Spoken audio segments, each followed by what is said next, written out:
Uma das coisas que eu venci na vida, pela misericórdia e graça de Deus, foi a mentira.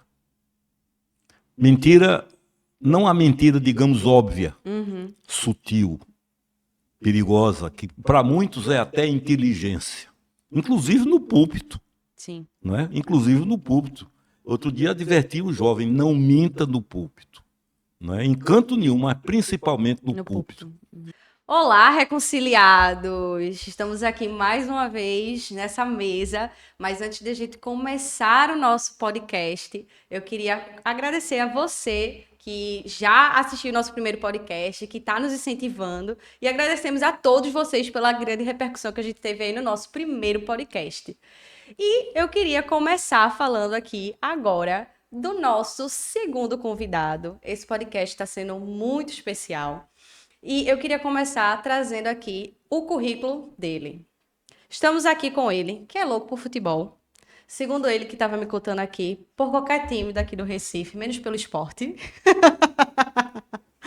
E não nega um bode guisado, que eu De fiquei jeito sabendo. nenhum. Não nega um bode guisado. Já foi treinador de um time de vôlei feminino em Campina Grande. Campina Grande, numa Olimpíada. E é marido de Carmen, pai de Ariel, Xande, Cristine, Vanessa, formado em administração, em teologia, autor do livro Avante e está pastoreando a nossa igreja há mais de 20 anos. Amém. Dom Alexandre Ximenes, muito obrigada por sentar aqui com a gente, conversar nesse nosso segundo episódio do Reconcast. É uma Seja- alegria indescritível para mim, Deus sabe. É uma bênção para mim poder compartilhar com vocês algumas experiências. E uma bênção de Deus, você está sendo entrevistado por você. Ô, Viu? rapaz. Que Deus a use cada dia mais. Amém. Para o bem de muitas vidas e para a glória dele. Amém, bispo, amém. Estou muito nervosa, muito Não. agradecida e é um privilégio estar aqui conversando com o senhor. Para mim também, estar com você aqui, com os irmãos que nos acompanham, é uma alegria muito grande. Amém. Inclusive, mais uma vez agradeço aqui a toda a nossa equipe que está aqui atrás, o pessoal que está cuidando de todo esse podcast, como o senhor falou. E aí, bispo, para começar o nosso papo, a gente está à vontade aqui, vamos conversar sobre várias coisas. Claro. Mas pensando que eu gosto sempre também de tentar trazer uma linha do tempo para essa nossa conversa, e eu Certo. queria começar conversando com o senhor sobre o início da sua caminhada. A gente sabe que o senhor é paraibano, o seu pai era pastor de uma igreja, e eu queria saber como é que foi o encontro do senhor com Jesus. É verdade, eu nasci em Campina Grande, na Paraíba, e nasci na casa pastoral. Papai era o pastor da igreja. Ele implantou uma igreja lá com 21 pessoas, e quando ele faleceu, quando ele partiu para a eternidade, só a igreja local tinha 4.000 membros, Meu Deus. uma faculdade de direito, um colégio com curso completo, primeiro e segundo grau, missão. Ele implantou 70 igrejas da Bahia até o Ceará. Era um guerreiro de Deus, graças a Amém. Deus, bem-humorado. Eu fico às vezes imaginando como seria um encontro dele com Dom Paulo Garcia, né? Seria risada para muito tempo. E então foi aí que eu nasci, né? Nesse cenário, né? Quem fez o parto de minha mãe foi uma parteira naquele tempo. E depois eu morei na casa onde eu nasci, a casa pastoral, não é? Depois nós implantamos faculdade de Direito, depois transferimos para a Universidade Regional, Realmente se tornou também um centro educacional lá? tornou-se um centro educacional. Nós tínhamos um colégio que tem o nome de papai até hoje, um colégio com primário, vamos usar a linguagem antiga, né? Com um ginásio, que hoje é o segundo grau, enfim. Estrutura E completa. depois começamos a faculdade de Direito, que logo que ela se firmou, ela foi transferida para a FURN, que era a Fundação Universidade Regional do Nordeste. Depois ela ficou totalmente com a universidade. Mas tínhamos na igreja, quando eu pastoreei, ela já era uma igreja enorme. Seu encontro com Jesus foi lá. Nasceu nesse cenário, sempre foi cristão. Eu nasci, mas olha, filho de cristão não é cristão, não é? Até porque a gente vê o pai pastor sofrer, e começa a criar defesas, Sim. não é? A luta e as dificuldades, as batalhas, enfim. Mas eu nasci num lar cristão. Na minha casa, na casa de papai, havia o culto doméstico diariamente. Todos os dias, antes do almoço, o almoço já servido na mesa, ele fazia o culto doméstico. Leitura da Bíblia, nós cantávamos 1 ou 2 louvores, ele dava uma palavra rápida e então nós almoçávamos. Então, fui obrigado, digo obrigado porque era obrigado Sim. mesmo, adolescente. Não tinha o que querer, né? Não. Antes de dormir, eu tinha que ler a Bíblia e orar na frente de minha mãe. Então, toda noite ela me cobrava. Qual é o versículo bíblico que você decorou para hoje? E eu lembro um dia, Adri, que eu disse, hoje eu estava com muito sono, eu disse, mamãe, hoje o versículo bíblico é João 11:35. Ela disse, qual é? Diga. Aí eu disse, Jesus chorou. 2 palavras. E ela olhou para mim e disse, não, não é esse não. Eita. O versículo que você vai decorar hoje é Esther 8:9. Quase eu não durmo a noite inteira para decorar o versículo que ela mandou. Sim. Então, a minha convivência com o Evangelho, com a palavra de Deus, foi desde criança, né? Sim. Porque nós íamos para os cultos, nós tínhamos que estar nos cultos, e logo fui me envolvendo com os trabalhos da igreja na adolescência, e enfim, Foi construindo tudo isso, fui né? construindo tudo isso. Até o senhor chegar, como o senhor falou, a primeira vez que o senhor assumiu a igreja lá do seu pai já foi como pastor. Já foi como pastor. Mas formado em teologia na época? Eu me formei, eu estudei aqui no Seminário Presbiteriano 1 ano, Sim, e depois fui para Belo Horizonte, onde me formei. sim. Não é? E de lá já vim para Campina Grande e comecei a trabalhar na igreja e logo assumi a igreja como pastor efetivo. E fiquei vários anos até que deixei a igreja por chamado de Deus e fui trabalhar com Caio Fábio. Sim, E fomos pregar, ele foi pregar e eu seguindo ele por todo o mundo onde ele pregou. Mas eu não vou pregar na igreja em Campina Grande agora em novembro. Dom Ivan vai comigo. que bênção. A igreja completa 104 anos de vida. A mesma igreja que o seu A pai... mesma igreja onde eu nasci, ela completa 104 anos de vida. Amém. Uma igreja que começou com 21 membros, hoje é um mundo, né? Sim, O edifício que tem o nome de papai tem 7 andares. Está na a parte avenida, educacional, né? tá na avenida principal de Campina Grande. E então eles me honraram com essa coisa que eu digo agora, eu vou me preparar para administrar as emoções. Sim. Mas Ivan vai comigo também e eu vou pregar no aniversário de 104 anos da igreja. Amém. A gente vai estar comemorando 20 anos da Recon semana que vem. Amém. E 104 da igreja do seu pai, né? Amém. Cara, espero que o dia a gente celebre também essa festa aqui. A gente sabe que o senhor começou com a gente aqui há 20 anos atrás, né? E aí, bispo, Sim. eu queria saber como é que foi que o senhor reconheceu esse seu chamado pastor, como pastor. Como foi o início aí? Como foi que o senhor reconheceu isso até chegar no seminário? Nós tínhamos, ainda a igreja tem todos os anos no carnaval, o retiro de carnaval. Sim. E eu nunca deixei de ir, quando adolescente comecei, depois nunca parei de ir. E sempre a igreja convidava pastores, homens de Deus, gigantes de Deus, e nós passávamos o carnaval em retiro e eles dando aula de Bíblia e a gente orando. E num desses foi o pastor Enéas Tonini, o homem que escreveu a maior obra bíblica sobre Israel na história, 3 volumes que ele escreveu. Um homem de uma inteligência raríssima, preparado. Um homem que era pastor em São Paulo, pastor da Igreja Batista, eu digo já de onde, que era a igreja mais conhecida de São Paulo, de uma cultura inimaginável. Até que um dia ele teve uma experiência com Deus que sempre que eu me lembro eu me emociono. Ele estava em casa, ele tinha dito à esposa e às 3 filhas para saírem, porque ele precisava conversar com Deus. Ficou sozinho no gabinete dele, e quando ele estava orando, lendo a Bíblia, orando, isso ele nos contou. Sim. E contou à igreja publicamente.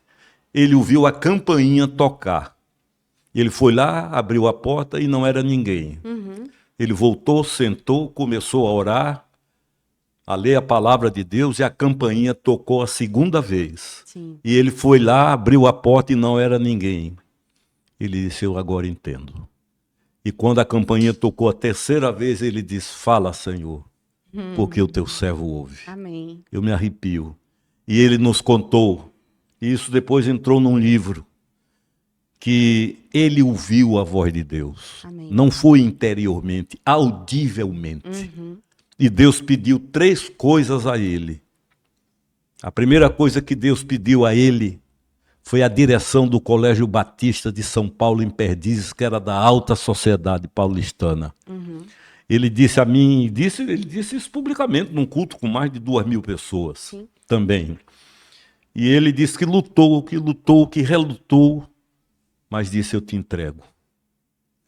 Aí Deus, a segunda coisa que Deus pediu a ele foi o pastorado da Igreja Batista de Perdizes de São Paulo, que era da alta sociedade paulista.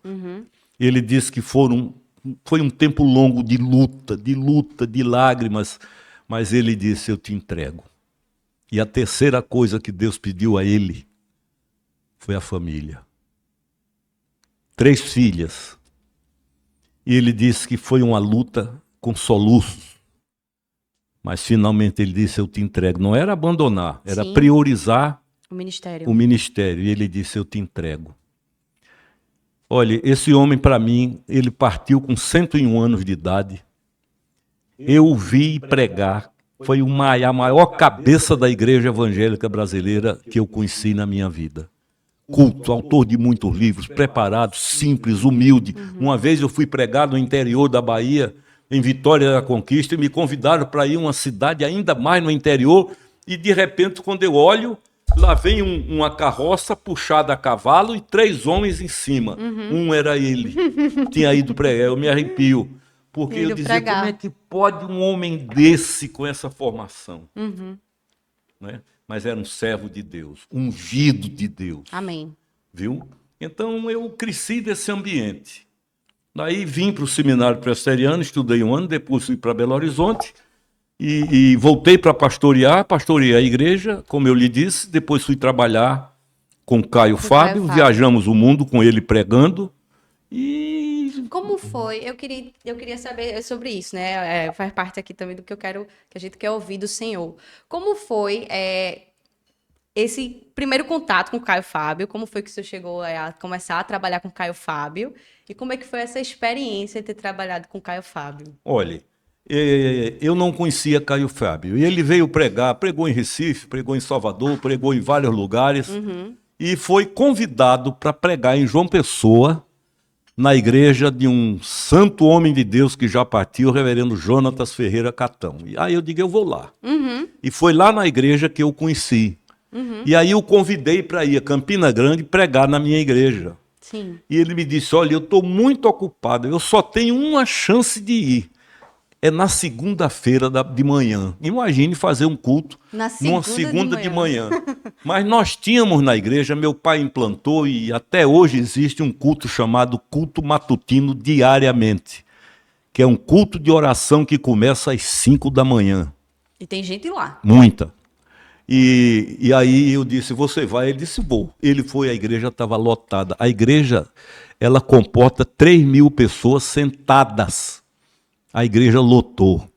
E eu vi o que Deus fazia através dele. Amém. Pouco tempo depois ele me convidou para ir ao Rio, eu fui e dali nasceu a nossa ligação e eu fui trabalhar com ele e viajei pelo mundo com ele. Vi Deus usá-lo de uma forma extraordinária, vi na Albânia, por exemplo, um país que naquela época era de filosofia comunista, um estádio lotado. Sim. Vi na Alemanha Oriental um estádio lotado. Vi Deus usá-lo em lugares que eu nunca imaginei. E se eu fosse contar o que eu vi, não é o que me disseram. É o que o senhor viu e viveu. O que eu vi e vivi. E vivi. Foi algo inimaginável. E Deus o honrou muito. Ele foi capa de jornal em Jerusalém. Ele teve acesso Isso a foi ministros. em que época, assim, mais ou menos, bispo? Isso foi, vamos ver, eu não vou dizer exatamente porque minha memória não ajuda, mas foi aí pelos anos 67, 68. Bem no início do ministério. Bem no início do ministério dele, ele era bem jovem. Então trabalhamos, depois vieram aquelas lutas, as dores, Sim. as agonias, não O é? senhor ficou trabalhando com ele por quanto tempo, mais ou menos? Eu trabalhei com ele uns 6 anos, porque primeiro eu trabalhei em Niterói, fui morar em Niterói, lá era a sede da VIND, Visão Nacional de Evangelização, que ele criou e Sim. implantou, e trabalhei lá com ele, fui membro da igreja do meu pai na fé, o homem que me levou a Deus em Campina Grande no ano de 1963, acabei sendo ovelha dele em Niterói, o reverendo Antônio Elias, que foi pastor de Caio também. Sim. Então eu me Era a tornei igreja presbiteriana. presbiteriana, me tornei membro da igreja presbiteriana, Betânia, Sim. né? Preguei lá várias vezes e convivi com esses homens. E aprendi muita coisa. Aprendi que Deus usa homens. Aprendi que homens erram, pecam, Sim. mas aprendi que Deus restaura, Amém. né? Então, conheci um jovem pastor no Paraná que era um guerreiro de Deus. Viveu uma dor na vida que o levou ao desespero e quase à morte. E isso o levou a pecar. Mas Deus o restaurou, hoje é pastor dos Estados Unidos. Amém. E as informações que eu tenho é que é uma igreja muito abençoada e que Deus conduz. Deus não desiste. Amém. Deus não desiste. Deus corrige. Foi como Davi. Sim. Eu tenho dito que Davi hoje não seria nem membro de igreja, né? Porque Davi manda matar um homem para ter um caso com a esposa dele. Sim. Davi pinta os 7, né? Uma vez no aniversário do reverendo Antônio Elias, quando ele completou 50 anos de ministério, o Caio pregou em Niterói e pregou sobre Davi.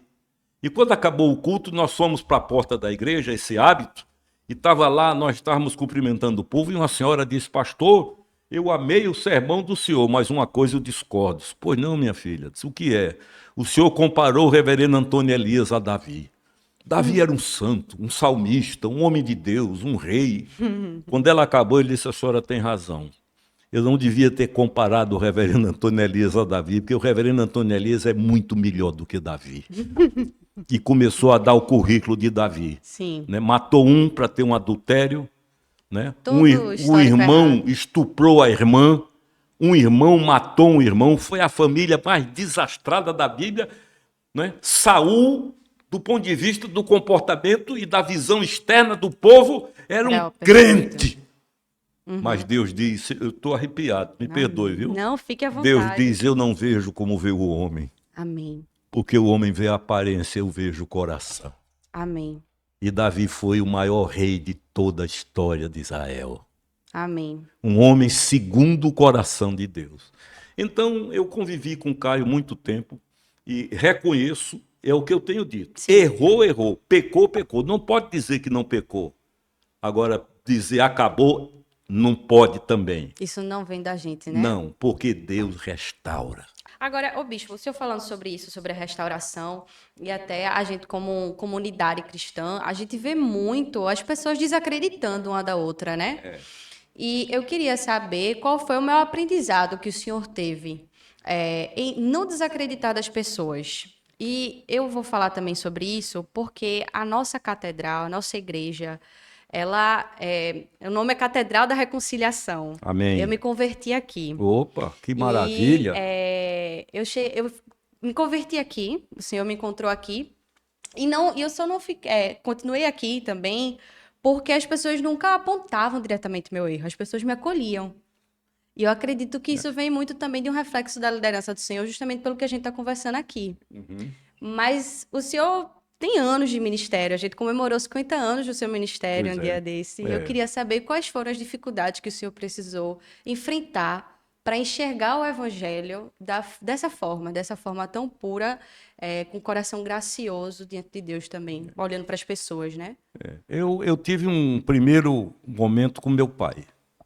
Papai era extremamente bíblico, papai era um pequenininho, mas era um gigante na fé. Papai implantou 70 igrejas entre a Bahia e o Ceará, isso na década de 40 e 50. Né? No tempo que asfalto era ilusão, mas ele implantou. Chão de terra. Ele era um homem que não confundia disciplina com expulsão. A palavra disciplina tem a mesma raiz da palavra discípulo. Disciplinar é discipular. Amém. É chamar como a gente faz com o filho. Diz, você errou, você vai receber um castigo, mas nunca vai dizer, você não é mais meu filho. Nós, que somos pecadores. Por isso que o Senhor Jesus, o Deus eterno, diz que ainda que uma mãe esqueça o filho que gerou, contudo eu não me esquecerei de vocês. Né? Então eu cresci nesse ambiente de uma igreja que cresceu. Nós tínhamos na igreja ainda tem, eu digo tínhamos por causa do meu tempo. Nós tínhamos, por exemplo, uma assistência social que trabalhava com a assistência social na cidade. Tinha um centro médico onde até pequenas cirurgias podiam ser feitas. O colégio que tem o nome de papai, Instituto de Educação João Clímaco Ximenes, até hoje está lá. Implantamos a faculdade de Direito. Tudo isso com viés evangélico. Amém. Tudo isso com viés evangélico. E procurando seguir o que ele deixou de herança. Amar em verdade. E com Dom Ivan, eu converso muito, nós somos irmãos quase carnais, né? E a gente fala muito nisso, a verdade em amor. E eu aprendi com ele, a verdade sem amor pode matar, mas o amor sem verdade é mentira. Por isso que Paulo diz a Timóteo, segue a verdade em amor. Então, e ter a humildade de dizer que, como o apóstolo Paulo, 26 anos depois de ser um gigante de Deus, ele diz, miserável homem que eu sou. Ele não disse que eu fui. Sim, que ainda que eu sou, né? O mal que eu não quero eu pratico, mas o bem que eu quero não pratico. Quem me livrará do corpo dessa morte? 26 anos depois de convertido. Sim. Então, humildade. Humildade não é autocomiseração, dizer, não, eu não presto, eu não tenho valor nenhum, eu sou... Não é isso. É reconhecer suas limitações. E entender que a única coisa que explica nós estarmos aqui só tem uma, a graça de Deus. Amém. Deixa eu interromper, amém. Então, deixa eu dar um beijo aqui. Deixa eu dar um beijo na sua mão, coisa mais linda. Isso aqui é meu pastor, estou dizendo diante de Deus. Viu? Conversa que aqui não tá chegando mais pra cima. Bispo, o senhor fala tanto sobre restauração, o senhor já falou aqui tão lindamente sobre a restauração que o senhor viu na vida de pessoas íntimas, de amigos, e eu sei que o senhor também fala sobre a restauração que Deus fez na sua vida, e a minha curiosidade, acredito que de boa parte da nossa comunidade também, é qual foi a restauração que o Senhor fez na sua vida? Olha, eu já vivi restauração emocional, restauração moral e restauração de fé. Amém. Não é? Porque eu fui ordenado pastor muito jovem e as lutas do ministério, quem é pastor sabe. Não é? Não há nada mais difícil do que conduzir gente. Por quê? Ainda hoje eu estava conversando com minha esposa Carmen e dizendo, o mundo tem o que hoje? 300 milhões de habitantes, vamos supor. Não tem um igual ao outro, 100% igual. A individualidade é obra da mão de Deus. Então lidar com pessoas não é fácil.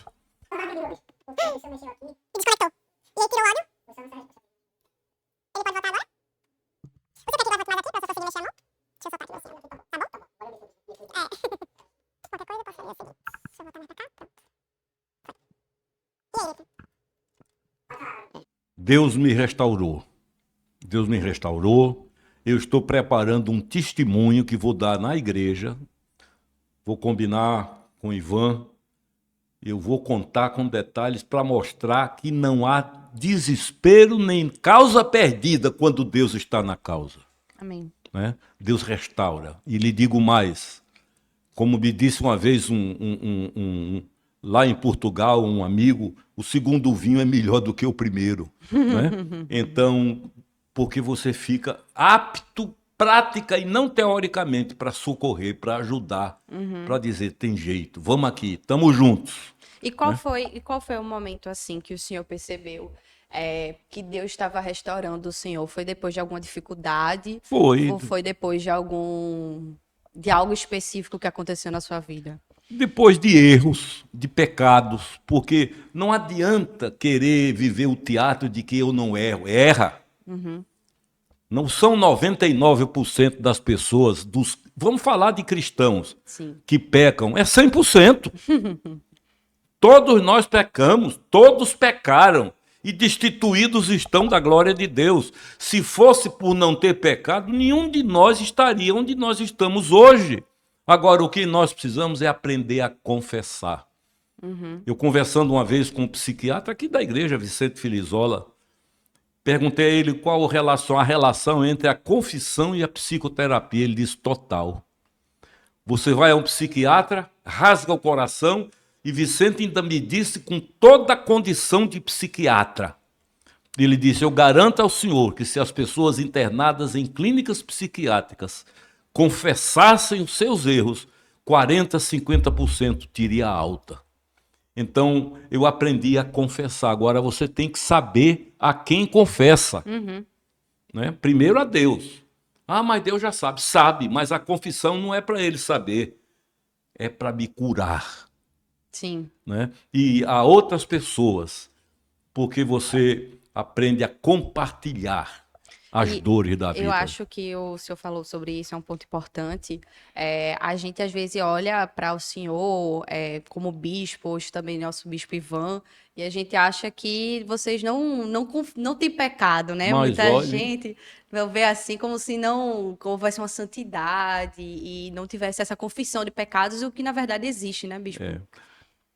Na Bíblia, no Antigo Testamento, só há uma expressão e um texto que fala de santidade como ausência de pecado. É Isaías capítulo 6. Quando eles dizem que os anjos diziam: santo, santo, santo é o Senhor dos exércitos, e a palavra é kadosh. Essa é a única palavra que significa ausência total de pecados. Né? Santos, no Novo Testamento, no grego do Novo Testamento, fala muito mais de separação. Santos são separados, aqueles que Deus separou. Sim. E não sem pecado. Jesus sabia quem era Pedro, que ia negar 3 vezes. Jesus sabia quem era Tomé, o incrédulo. Jesus sabia quem era Judas. Jesus sabia de todos eles, mas trabalhou com todos eles. E nunca disse a um o que o outro era. Porque 1 milhão de erros seus não justificam um só erro meu. Sempre que eu uso alguém para justificar os meus pecados, é mais um que eu cometo. Uma das coisas que eu venci na vida, pela misericórdia e graça de Deus, foi a mentira. Mentira, não a mentira, digamos, óbvia, sutil, perigosa, que para muitos é até inteligência. Inclusive no púlpito. Sim. Não é? Inclusive no púlpito. Outro dia adverti o jovem: não minta no púlpito. Não é? Em canto nenhum, mas principalmente no púlpito. E eu achava que não tinha jeito, que era impossível, porque quando você se acostuma, a imaginação gera, cria. Deus me libertou. Hoje, e eu tenho conversado com o Dom Ivan muito, a gente troca muitas ideias, e uma das coisas que mais temos comentado na vida é isso: segue a verdade em amor, que é o conselho de Paulo a Timóteo. Sim. É verdade em amor. Então, hoje, eu não negocio a verdade. Ah, o senhor conquistou? Não, é graça de Deus, é poder de Deus, porque nós vivemos num mundo onde o pai da mentira reina, onde mentir é considerado sabedoria. Ah, esse cara é esperto. Ele é vivo, ele é inteligente. É Mas- mentira. Uma coisa, quando o senhor fala sobre a questão da mentira, seria em que quesito? Porque a gente sabe que existem vários tipos de mentira, né? Inclusive, a gente, assim, no dia a dia, vou dar um exemplo de uma mentira besta. A gente tá em casa e fala: não, mas eu já tô a caminho. Mas eu concordo com você com mentira besta, mas é mentira. É mentira. Não, Né? eu sei, mas aí eu E- queria entender um exemplo do senhor, qual seria esse tipo de mentira, assim, né? Você está bem? Uma maravilha. Entendi. Né? Que é um engano, Então, né, também. a gente vive num mundo de imagem, de aparência. Sim. Então procura se aparentar, né? Aparentar a nossa aparência de um jeito muito bom. E a verdade é a verdade. Não há meio termo para a verdade. A Bíblia diz, seja o teu falar sim, sim, e não, não. Tá bem? Sim. Tá bem? Não. Né? Porque o que disso passar, diz a Bíblia, vem do maligno, que é o pai da mentira. Ser claro, né? Não importa com o quê, né? Então, hoje, não tem essa de dizer, não, eu não vou dizer a verdade para não perder o amigo. Perco. Deus me curou. Deus me restaurou. Deus me libertou completamente. Deus me libertou das tentações do pecado, por exemplo, de adultério. Porque eu sou de uma geração onde ser homem era isso. Né? Naquela época era isso. Então você, às vezes, não está praticando, mas pensando. Sim. E não há para Deus diferença entre o pensamento e o ato. O pensamento é diferente do ato no relacionamento humano. E na consequência, né? E Deus me curou. Lhe digo isso com as duas mãos em cima da Bíblia. Não é? Amém. E eu teria outras coisas que, à medida que eu for lembrando, eu vou lhe dizendo. Mas eu tenho percebido que nos últimos anos, principalmente, da minha luta, a quantidade de cura e libertação tem me arrancado lágrimas dos olhos. Às vezes à noite eu acordo e começo a derramar lágrimas. Porque aí a Bíblia diz, está escrito, aquele que começou a boa obra em vós, há de completá-la até o fim. Amém. Então Deus não tem nada que ele abandonou no meio. Ele começou na minha vida, ele vai terminar. Amém. O que eu não quero mais é viver de imagem. Amém. O que eu não quero mais é viver de aparência. Eu quero viver no meio onde eu seja o que eu sou, para que eu possa ser o que ele quer que eu seja. Amém. A única forma da gente ser o que Deus quer é aprendendo a ser o que a gente é. Quando nós somos o que somos, nós estamos a caminho de sermos transformados no que Deus quer que nós sejamos. Amém. Né? Amém. E o Senhor tem vivido muita coisa, né, com isso. Muita coisa, graças e glória a Deus. Se eu for lhe dizer, a paz que eu vivo hoje é algo incrível e indescritível. Eu tenho um voto feito a Deus que eu não quebro, que é, antes de dormir, ler todas as noites 3 capítulos da Bíblia. A semana passada eu li 3 capítulos e um era o Salmo 119. Umas 4 páginas da Pronto, Bíblia. eu ia dizer exatamente o número 4. Mas Umas 4 cumpro, páginas. por quê? Ah, o senhor cumpre, cumpro. É muita força, não é força, é graça de Deus. Amém. Porque a gente não ajuda um filho quando ele quer uma coisa boa. Imagine Deus. Ele dá força, ele capacita. E depois o sono que eu durmo é uma coisa maravilhosa. Hoje eu digo a você com a mão em cima da Bíblia, não tenho nada de me envergonhar. Não tenho nada que me escravize. Não é porque eu sou bom, porque eu sou forte, porque eu sou espiritual, é pela graça e misericórdia de Deus. Né? Quem era que escolheria Davi para ser pastor de uma igreja? Nunca. Né? Mas Deus conhecia o coração. Amém. Não é? Amém. Não era a imagem. Amém. Eu queria falar com o senhor agora, porque o senhor me falou aqui, a gente já sabe que o senhor se formou, o senhor iniciou a sua vida ministerial estudando no seminário presbiteriano. Isso. E o senhor passou um tempo na igreja presbiteriana. E a gente sabe também que o senhor também passou um tempo na congregacional e hoje o senhor é episcopal. E eu queria entender, porque a gente sabe que a nossa igreja nasceu do movimento de convergência, desse movimento de unidade, e eu queria entender como foi que o senhor conseguiu lidar com tudo isso, se não teve burburinho nessas mudanças de uma denominação para outra, como é que foi isso para o senhor? Não, porque o meu foco é saber qual é o alicerce, a base. A arquitetura varia. Quem é a base? Só Jesus Cristo salva, é a base. Eu comparo a igreja, em geral, como uma colcha de retalhos. Você tem pedaço de pano, retalho de muitas cores. Preto, branco, vermelho, roxo, verde, amarelo, azul. Cada um é um, Uhum. mas a coxa é uma só. Sim. Assim é a igreja, né? Então, na minha vida, até por ter trabalhado com o Caio, andando pelo mundo, eu convivi com denominações De todos os de tipos, todos né? os tipos, algumas que eu nem conhecia, né? Mas que tinham como base, tem como base o Senhor Jesus Cristo, a pedra angular, É o Salvador. é o Salvador. Então, é aí que eu foco, não é? Não adianta ter tudo que parece uma igreja, mas não ter esse fundamento. E como foi que o senhor chegou na Episcopal? Como Ah. foi que o senhor ficou, sabe? Porque na época era anglicana ainda, não é isso? Não era não, já era Já era episcopal. episcopal? Já. Já era episcopal. Eu vou agora falar com bom humor, porque a pessoa sobre quem eu vou falar é bem-humorada, graças a Deus. Paulo Ruiz Garcia, nosso arcebispo. Sim. Nós somos amigos há muitos anos. Uhum. Nós nos conhecemos no sepultamento de um cantor evangélico há tanto tempo que eu não sei precisar. Depois nos encontramos no Rio de Janeiro, onde ele era pastor na Tijuca, e nós tínhamos um santo de Deus que era amigo comum, que era meu pai na fé, reverendo Antônio Elias, Ele era pastor de que igreja lá na pastor época? da igreja anglicana na Tijuca, não era na Barra da Tijuca, era na Tijuca. Né? Então ali aquela igreja cresceu na mão de Paulo Garcia, explodiu. E eu ia uma vez por semana aos cultos lá. E sempre tivemos uma amizade muito boa.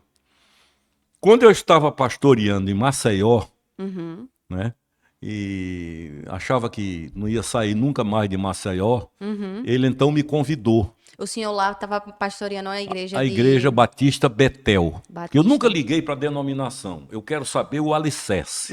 Denominação, para mim, é arquitetura. Amém. O alicerce sendo Jesus, Tá tudo certo. um constrói com arquitetura de um jeito, outro de outro. Agora, eu quero saber a base, o base. fundamento. Então, como eu conhecia Paulo Garcia, me permita chamá-lo assim, eu já sabia que era um homem sério, comprometido com Deus, de frutos na vida. Sim. E Tinha um depois testemunho para carregar, né? E eu brinco muito com ele, porque eu sou bem-humorado e ele ainda é mais do que eu, né? Foram 5 meses que ele me ligava. Pedindo para o senhor ir pastorear a igreja. Para eu vir para cá, para Para cá, Recife. já para Recife. Para Recife, né? Até que um dia a minha esposa, Carmen, ela disse, olha, Deus tem que estar nesse negócio, porque não é possível. Aí a gente Ele não veio. vai desistir, né? Aí vim, estou aqui até hoje, né? Já são mais de 20 anos, acho que já são o quê? Uns 23, 24 anos, feliz, satisfeito. Quando o senhor veio, o senhor foi para Trindade ou o senhor já veio implantar a Recon? Não, eu fui para Trindade, trabalhamos juntos um bom tempo, e depois ele implantou a reconciliação em Boa Viagem, e eu vim para cá, né? E começamos a trabalhar, começamos num hotel, Sim, no Mar Hotel, não no foi? Mar Hotel, depois fomos para outros lugares, até que Deus tocou no coração de Marcílio Tavares de Melo, e Marcílio comprou tudo isso aqui e fez a doação à Catedral da Reconciliação. Na época não era catedral. Não, na época era uma igreja, né? Não era, Era uma catedral. paróquia? Era uma paróquia. Depois que eu fui ordenado bispo, consagrado bispo, eu passei a ser o bispo da Zona Norte, da Zona Sul do Recife e de Alagoas. Aí sim, aí ela passou a ser Catedral da Reconciliação. Amém. Né? E temos caminhado, graças a Deus, crescendo. E agora eu digo, a coisa mais bonita é quando um pai casa uma filha com uma pessoa decente, boa. Então, é o meu caso com o Ivan. Sim. E eu digo a você com a mão em cima da Bíblia, Ivan é meu pastor. Cuida de mim, me pastoreia, Amém. me traz segurança, me traz paz. Então, eu digo como Davi, pequei, mas o Senhor disse, dos teus pecados jamais me lembrarei. Quem gosta de lembrar do pecado do outro é pecador. Né? Pecador é quem gosta de falar dos pecados dos outros. Então, estou caminhando vivo dizendo que vou parar, vou me aposentar, mas não tem coragem, não é? Agora, E bem nem a mais... igreja quer também. Não, mas agora eu estou aliviado, porque com o Ivan eu estou aliviado, digo com as duas mãos em cima da Bíblia, Tá tranquilo. e vai crescer muito mais, Amém. não é? Ô, bispo, faz 20 anos, mais de 20 anos, como a gente falou aqui, que o senhor tá aqui na Recon. E eu queria saber, nesses 20 anos, qual foi a maior dificuldade que o senhor enfrentou no ministério aqui na Recon? Olha, a maior dificuldade, tem várias, a vida de um pastor é difícil, porque Sim. lidar com gente não é brincadeira. Sim. Eu me lembro que na minha juventude eu fui para São Paulo de automóvel com meu irmão, eu era jovem, e paramos no interior da Bahia para abastecer o carro num posto, e tinha um caminhão carregado de boi. E eu conversando com o motorista, eu digo, mas deve ser muito difícil dirigir com uma carga dessa. Ele disse, é nada, doutor. Ele que chama a gente de doutor, né? Ele disse, é nada, doutor. A pior carga do mundo é gente. Eu digo, olha, não precisa o senhor me dizer mais nada. Disse tudo. Porque cada um é um. Sim. Você tem 100 pessoas, são 100 indivíduos. Então, pastorear... Cada um pensando de uma forma diferente. você pensando toma uma diferente. medida, agrada 30, desagrada 50. Você prega, você tem um percentual que ama, aprende e outro que... Por quê? Porque somos indivíduos. Você tem filho, você pode ter 3 irmãos gêmeos e os 3 gostarem de comida diferente.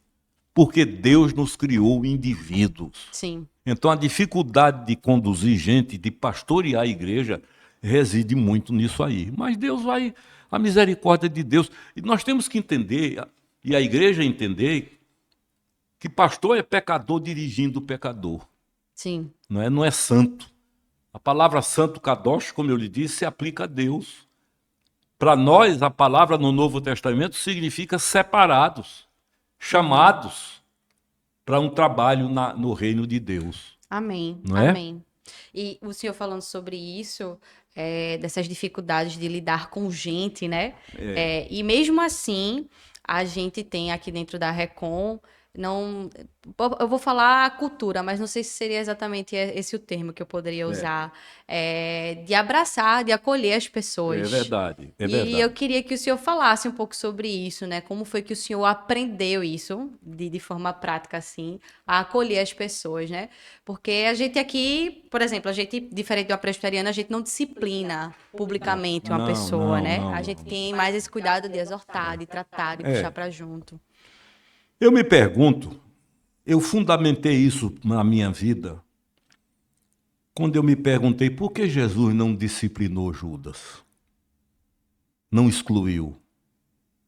Por que ele não excluiu Pedro quando negou? Todas as vezes que eu fui a Israel da minha vida, sempre no norte da Galileia, à beira-mar, no mar da Galileia, havia um lugar onde eu sempre fiz um culto. E quase todas as vezes chorei, porque foi naquela prainha que Jesus restaurou a vida de Pedro. E quando ele restaurou a vida de Pedro, ele não fez como a gente. Por que fez isso? O que foi que deu na sua cabeça, menino? Ele não tocou no assunto. Ele só quis saber uma coisa: tu me amas? Quantas vezes Pedro negou? 3. 3. Quantas vezes Jesus perguntou? 3. 3. Coincidência? Não. Tu me amas? Te amo. 3-1 para negação. Pedro, tu me amas? Te amo. 3-2 para negação. Pedro, tu me amas? Tu sabes todas as coisas, tu sabes que eu te amo. 3-3. Então vem e segue-me. 4-3. O inferno perdeu. Amém. O prazer de Deus não é excluir, é restaurar. É refazer. Né? Tomé, incrédulo, ficou conhecido como o apóstolo incrédulo. Só porque duvidou, né? Eu trouxe a Recife há muitos anos, eu ainda estava na Trindade, um indiano amigo meu chamado Samuel Kamaleison, líder da igreja na Índia. E conversando com ele, ele me disse, você sabe que o sul da Índia é uma das regiões mais industrializadas do planeta Terra. O centro da Índia talvez a região mais pagã, é onde está o rio Ganges. Uhum. Mas o norte da Índia, me disse Samuel Kamaleison, indiano, um gigante de Deus. Dona Márcia Garcia me disse, se eu morasse nos Estados Unidos, porque é onde ele estava morando, eu seria ovelha desse homem.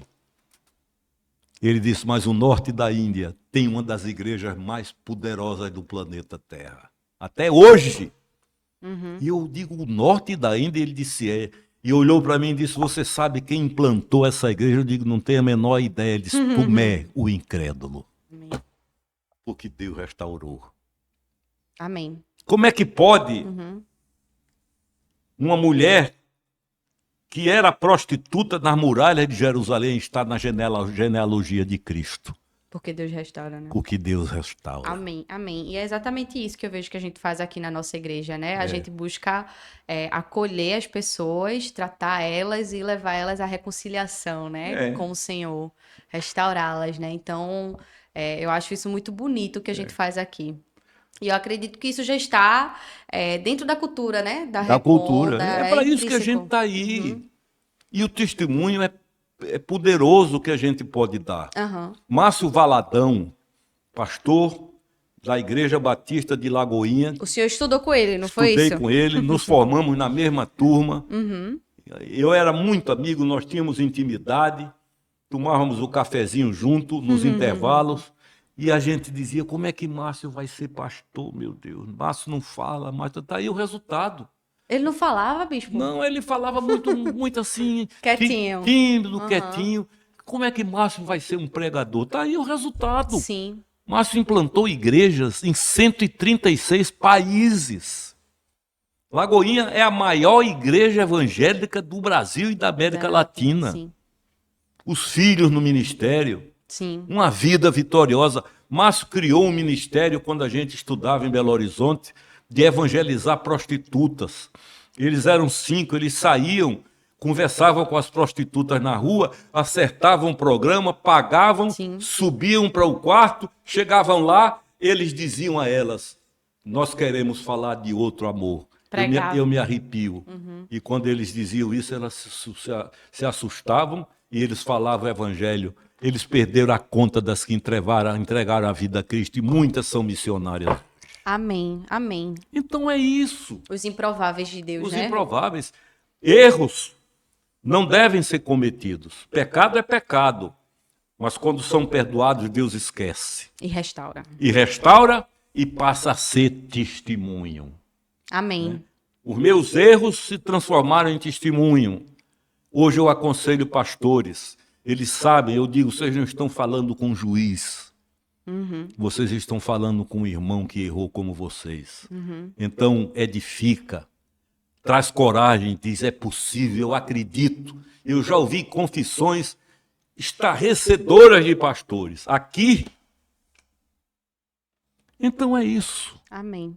O que nós precisamos entender, de uma vez por todas, é que Deus não abre mão da gente. Pronto. E isso é o desespero do diabo. Uma vez salvo, salvo para sempre. Amém. Deus não desiste. Deus não desiste. Amém. Amém. O senhor falando aí agora sobre Márcio Valadão, e o senhor também falou que hoje está o resultado aí nas igrejas dele, né? Enfim, ele deixou tudo muito bem organizado, né? Isso. E o senhor também falou uma outra coisa, que o senhor fez o casamento perfeito da sua filha, que é a catedral, junto com o bispo Ivan. É. E eu queria saber do senhor como é que foi essa condução entre o senhor e Ivan, que a gente enxerga de forma maravilhosa e que o senhor tem feito de forma muito excelente, né, Olha, junto com ele. A explicação maior, gigantesca para mim, é que Deus fez tudo. Não é? Quando eu fui conversar com Dom Paulo Garcia, tivemos uma reunião, há muito tempo isso, que eu queria uma pessoa para trabalhar aqui comigo, citamos alguns nomes, e ele escolheu Ivan. E desde aquela época, meu coração convenceu-se de que esse era o homem de Deus para tomar conta, para conduzir a reconciliação. Amém. E Ivan tá nem aí. fazia ideia, né? Não não fazia fazia ideia. Até porque ventilamos outros nomes. Uhum. Mas está aí o resultado, prevaleceu a vontade de Deus, e onde ele bota a mão é bênção. Amém. E digo diante de Deus com a Bíblia na mão, é meu pastor. Uhum. É verdade em amor, e isso eu não troco, nem negocio com ninguém. Amém. E eu queria saber, bispo, o senhor com tantos 50 anos aí de ministério, Ivan e o senhor aí do lado do senhor, qual conselho o senhor daria para um jovem pastor, um postulante dentro da nossa igreja, ou até um pastor que, por exemplo, tem 10 anos de ministério, comparado a 50 anos, ainda é muito pouco, né? A gente acha que é muito, mas ainda é muito pouco. É Qual seria o verdade. conselho que o senhor daria? Fortaleça a sua comunhão com Deus. Como? Leia a Bíblia. Não leia só para estudar, leia para alimentar-se. Ore. Não é? Busque examinar a sua própria. A Bíblia diz: examine-se o homem a si mesmo. A gente tem mania de examinar os outros. Sim, ou pedir para os outros examinarem a gente, né? Mas está escrito com relação à Eucaristia: examine-se o homem, o homem é o ser humano, a si mesmo, e coma do pão e beba do vinho. Então é cada um olhar para si, para o espelho. Quem vai para o espelho diz o que Paulo disse: miserável homem que sou. Reconhece quem é Reconhece diante de quem Deus. é. Não é? Assim como Isaías também Como reconheceu. Isaías também. Então é isso, é ter a humildade de se ver. Sim, E entender que cada vez que eu quero justificar pecado meu com pecado de outro, é mais um que eu cometo. amém. Porque o acusador é o diabo. Esse é que vive à procura de pecados para acusar o pecador. O Senhor deu a vida pelo pecador. Né? O Senhor sabia quem era Tomé? Sabia. O Senhor sabia quem era Pedro? Sabia. Sim, O Senhor sabia quem era Judas? Sabia. Mas o Senhor sabia de uma coisa, que Deus é soberano e nada foge aos planos de Deus. Até o que a gente não gosta. Quando mamãe vinha com a palmatória para me dar surra, né, eu apanhei muito. Né, ela dava um bolo, como a gente chamava, em cada mão. E no fim ela dizia: eu fiz isso porque eu lhe amo. E eu dizia: ame menos. Né? E às vezes era outra surra, né? eita, Hoje eu olho para trás e sei que era amor, sim, disciplina. Nós não vamos corrigir nem disciplinar o filho de outro, nós vamos disciplinar os nossos. Quando nós somos disciplinados por Deus, é porque somos filhos e Ele é nosso Pai. Hebreus fala isso, né, bispo? Fala, Que os filhos são disciplinados, os que não são bastardos. são bastardos. Amém. E eu acho que o senhor falou uma coisa interessante, que é a disciplina é diferente da exclusão. É diferente, aí é outra história. A gente, quando quando vocês, no caso, né, os bispos, os pastores estão disciplinando, é pelo amor, é pelo cuidado, é para É, seguir ali no caminho, né? Qual é a mãe que um dia vai dizer ao filho: você hoje aprontou, vai embora? Não vai, Sim, não vai. Agora corrige, castigo, às vezes é uma surra, mas ninguém pode duvidar que tudo aquilo não é por amor. amém. E a gente aqui faz muito isso, né? O senhor fez muito isso. Eu acredito que com muitos pastores e ainda faz aqui Faço, dentro, né? e Deus tem feito comigo. E eu dou graças a Deus. Para mim chega me arrepio. É pai corrigindo o filho. Amém. Amém. Amém. Eu queria lhe fazer uma última pergunta. Pois não.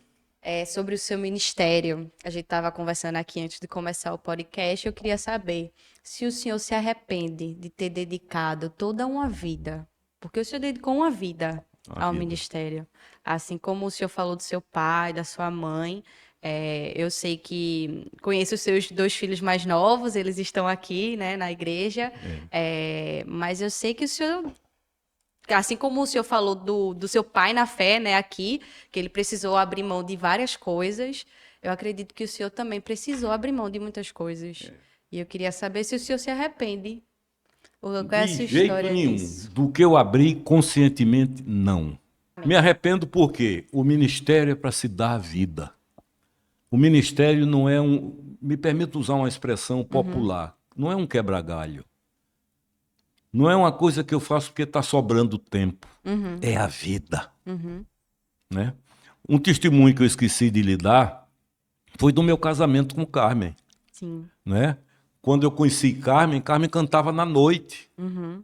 Carmen era conhecida, cantava na noite, puxava bloco de carnaval. E aí eu comecei a gostar de Carmen, comecei a ir para os lugares onde ela cantava à noite, Uhum. e daí a pouco eu chegava lá, uma vez um irmão me disse, o senhor aqui, eu digo, e você? Né? Eu sei porque estou aqui. Uhum. Né? Para resumir a história, Carmen nasceu de novo, converteu-se, hoje é líder de louvor, canta louvores a Deus, é uma vida dedicada a Deus, porque Deus faz. Eis que estou à porta e bato, é o que eu lhe disse, ele não derruba a porta, Amém. mas se abrir ele entra. Amém. E para mim, quero concluir, se for o caso, lhe dizendo isso, não há gente irrecuperável. Amém. Não há gente impossível de ser transformada. Depois que eu dei meu testemunho a vários pastores, inclusive episcopais, muitos me procuraram para confessar. Me permita a palavra grosseira, para vomitar. Porque não tinham coragem. Eu disse a um deles, rasgue, porque você não está falando com um juiz. Você está falando com um irmão que passou pelo que você passou e viveu o que você está vivendo. E Deus restaurou. Amém. Amém. Amém, bispo. Muito obrigada por esse tempo de conversa, por esse tempo de mesa aqui. Eu é que agradeço. A Desculpe se gente- falei muito, viu? Não, sempre muito bem-vindo. E eu agradeço porque a gente está nessa semana celebrando os 20 anos da nossa querida Catedral da Reconciliação. Amém. Graças a Deus. E agradecemos a vida do Senhor dedicada aí Glória ao ministério, a essa comunidade, as pessoas. Agradecemos ao Senhor por toda essa condução e por estar fazendo isso também, ainda hoje, de forma tão excelente ao lado do nosso Bispo Ivan também. Feliz da vida. Olha, a maior alegria de um pai que tem uma filha é ver ela casar bem.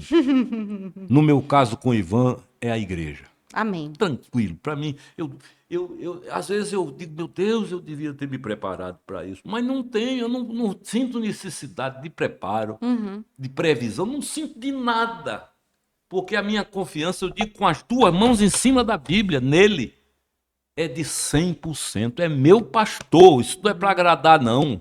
Digo com a mão em cima da Bíblia, é porque ele é meu pastor, um presente de Deus para a reconciliação. Amém. Amém. E celebramos isso. Agradecemos a você que está assistindo.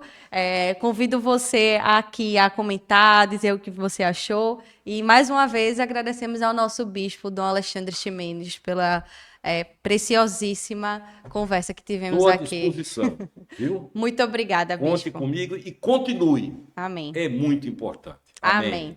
Até o próximo. Se Deus quiser.